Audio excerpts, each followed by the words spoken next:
brothers and sisters, may the Lord be with you. A reading from the Holy Gospel according to Luke. Jesus journeyed to a city called Nain, and his disciples and a large crowd accompanied him. As he drew near to the gate of the city, a man who had died was being carried out, the only son of his mother, and she was a widow.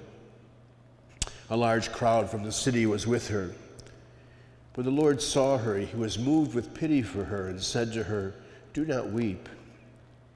He stepped forward and touched the coffin. At this the bearers halted, and he said, "Young man, I tell you, arise." The dead man sat up and began to speak, and Jesus gave him to his mother. Fear seized them all, and they glorified God, exclaiming, "A great prophet has arisen in our midst, and God has visited his people." This report about him spread through the whole of Judea and in all the surrounding region. The Gospel of the Lord.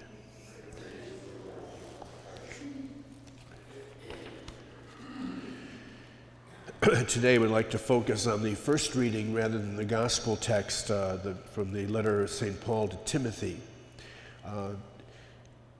Obviously, in the writing of this letter, there's already the awareness of a structured church, and Paul, or whoever wrote specifically the letter to Timothy, ends up giving a description as to what a worthy bishop should be and a worthy deacon should be. And all of the various attributes that are suggested would make sense and still continue to be attributes that you would hope were there today. The one thing, of course, that is unusual with regard to the bishop, the office of bishop, is that in the early church there was married bishops, and of course that makes sense given the fact that Jesus at one point even heals the mother-in-law of Peter. And so that first early Christian community would have had many people coming forward to serve in offices of ministry. But even in that instance, there's very quickly kind of a recognition that because of the requirements of what the job would demand in taking care of the church, that they can only marry once. And so if in fact their spouse did pass away, they could not marry again. Some of the attributes that are given with regard to the bishop is that he must be irreproachable, temperate, self-controlled, hospitable, able to teach, not a drunkard, not aggressive, gentle, not contentious, not a lover of money.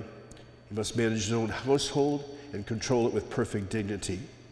And all of these things, of course, are attributes that we would like to see in our leadership as well today.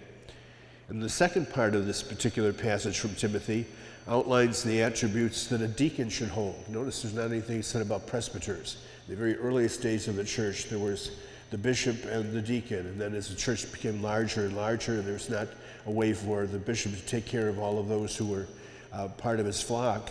The concept of presbyters, of standing in between the idea of deacon and bishop, began to form. In the case of the deacons, again, there's a series of attributes that are given. They have to be dignified and not deceitful, not addicted to drink, not greedy for sordid great gain, holding fast to the mystery of the faith, being of clear conscience.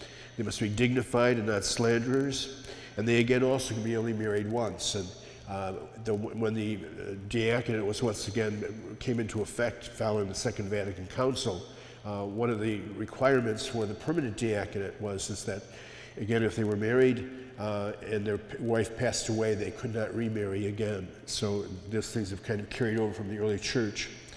But it's also interesting in this segment with regard to deacons that right in the middle of all the attributes, he also talks about women and says specifically they should be dignified and not slanderers, not be temperate and faithful in everything. And there does seem to be some suggestion in the early church that there were female deacons. And in fact, Pope Francis has opened up the question again and has a commission looking at the whole issue as to whether or not this could happen again, that we would allow for female deacons in the community of God's people.